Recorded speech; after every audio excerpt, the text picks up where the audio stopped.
Hoxe nos deportes damos conta dos resultados que se deron esta fin de semana. En preferente, o partido entre ese de Chantada e Bertamiráns no Sangoñedo quedou empate a un tanto. Adiantáronse os visitantes con gol de Alfonso no minuto 29 da primeira mitade. Xa na segunda metade, Óscar Méndez transformou un penalti no minuto 60. Os de Carolo parecían que podían dar a volta ao marcador, pero no minuto 70 Álex foi expulsado e os chantadinos, en inferioridade numérica, non foron quenes de gañar o partido. O Chantada con este resultado queda no 8º posto.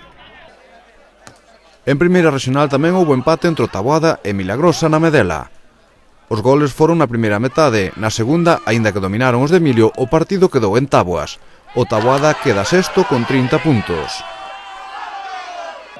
En segunda, o Chantada B caeu goleado no Sangoñedo por 3-0 ante o Guntín.